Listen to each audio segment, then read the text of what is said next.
if you take the average American and put him or her in a motel room with no television, no radio, no USA Today, no reading matter for 24 hours, why, he would be coming to me, a therapist, to deal with me. He would be driven up the wall.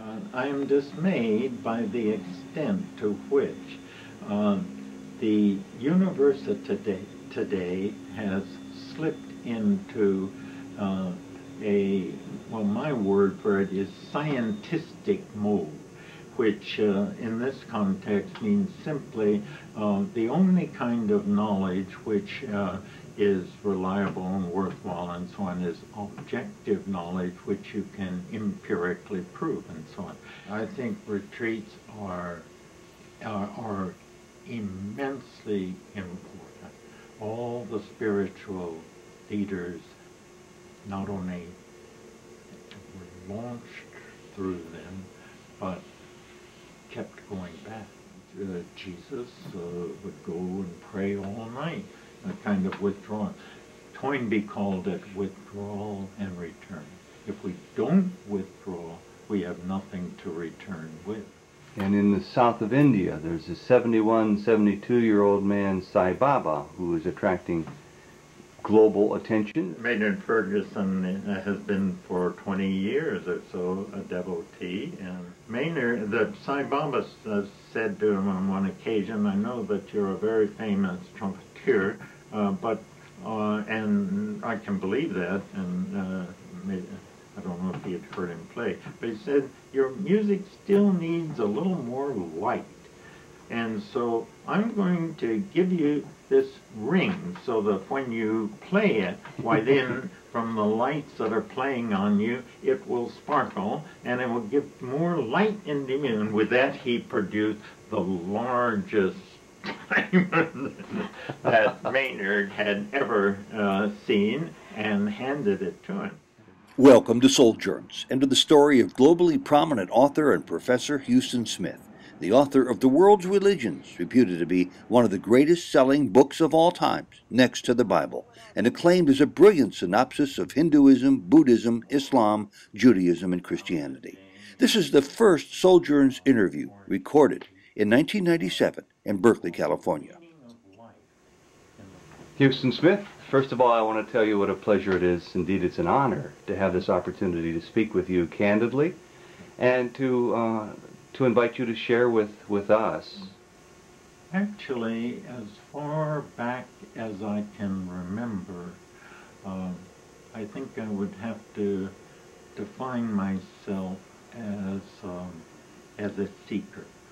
I think what I mean by that is that, again, as far back as I can remember, it was the big questions that loomed for me. Now, I don't know what I'm talking about. 9 years old, 6 years old, 12 years old. I can't factor it out that way. But who are we? Why are we here? Where did we come from? Where are we going?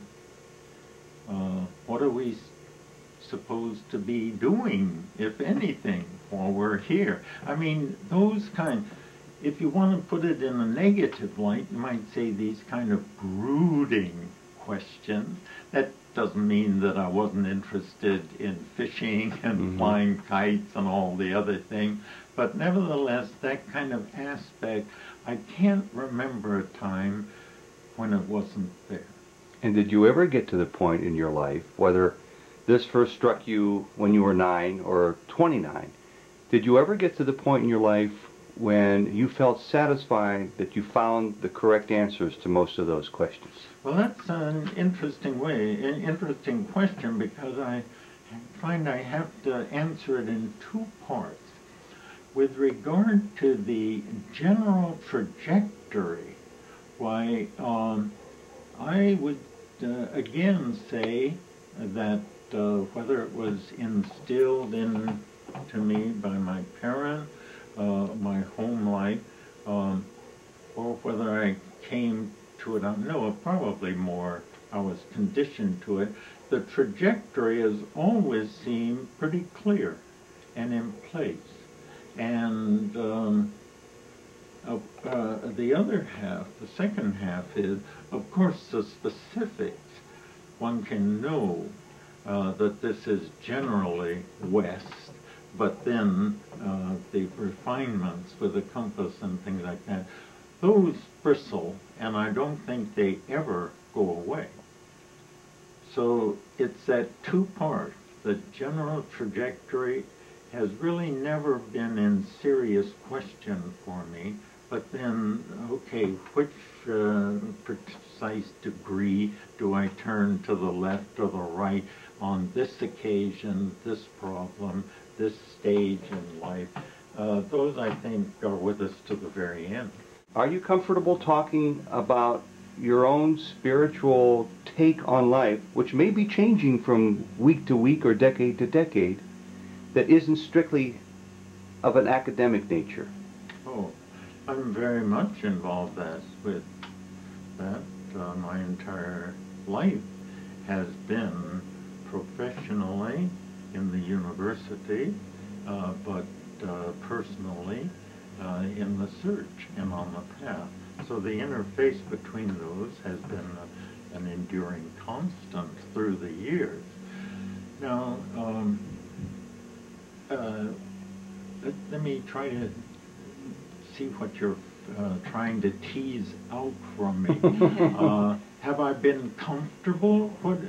Say something more. Okay, what's your opinion on this, the media's concentration on what we think of as being new spirituality, knowing that there's nothing new? Right. Now, I'm being very informal and casual. I'll be very glad to speak to that, but I realize that I lost track of your previous question because, and put it to you, whether to go back to that, and that is whether I have felt that my spiritual interest in life has been out of place on the campus.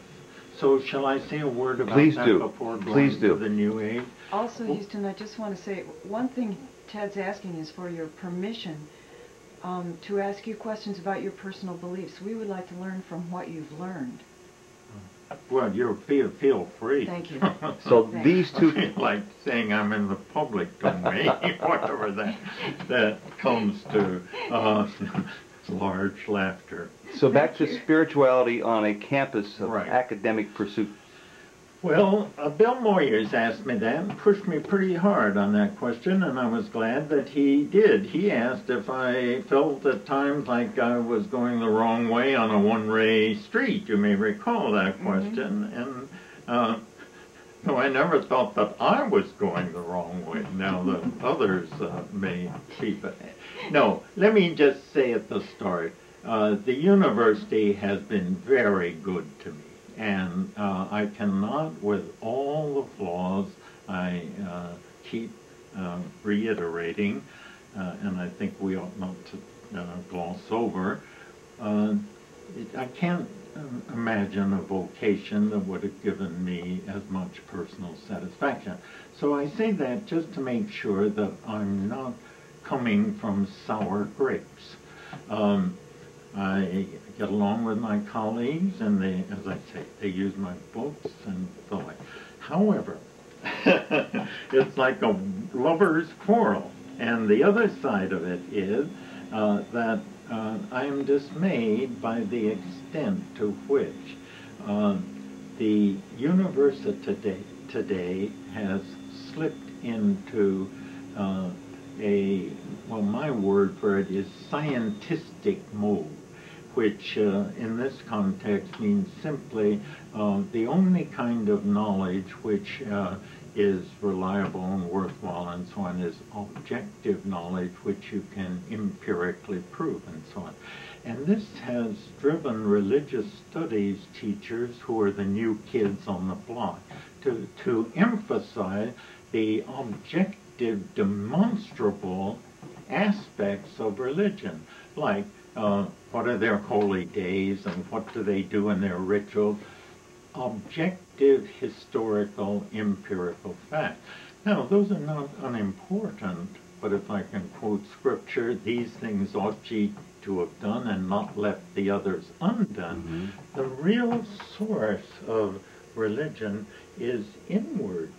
It's what goes on in the interstices of the personal life of the individual. And if we leave that out, why then it's like a garden manual which would talk entirely about leaves and flowers and size of plants, but leave out the matter of the soil and what goes on in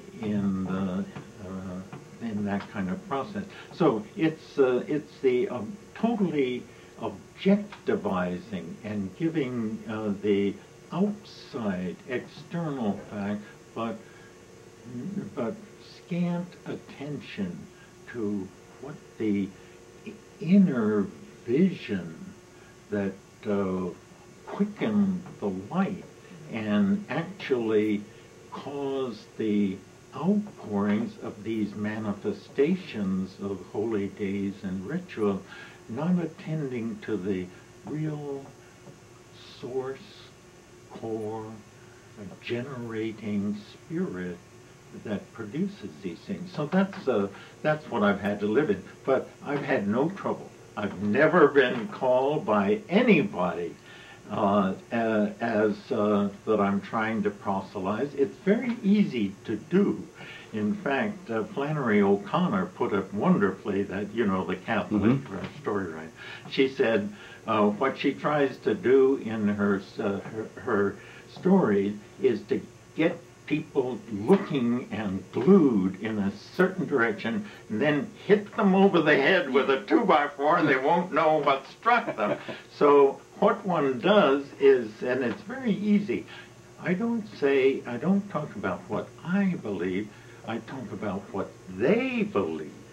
And that makes it objective, because I'm reporting as accurately as I can.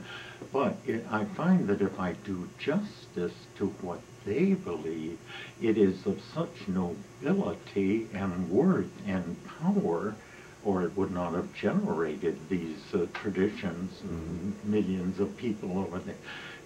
If it did not have that worth, why then the students will see that worth, and I don't have to argue for it. Now that's for that problem. Where are you today that you know you weren't 5 months ago in your spiritual realization? Well, I won't duck the question, and I will answer it. There is a very definite content to this. I only hesitate because the answer may not be as new age upbeat as one might. What I am doing, really, to speak very personally, is to come to grips, to cope with, and to manage the aging problem in all kinds of ways. 2 hearing aids, the world gets more quiet, energy declines. I don't have to go through all the signs of that. It's common knowledge, but it's one of these things that you know all your life, but never learn until you work, till you come hand-to-hand combat with it. So it's like the prospect and to the reality, to a certain degree, of sort of phasing out. Now, Baba Ram Dass had it just clobber him with a stroke that paralyzed him, and his problem is to work his way back to any kind of articulation with the public. But there's no one way that it comes, but it comes in one way or another. And it's coming at me incrementally, but you mentioned 5 months, and that's intuitively, you may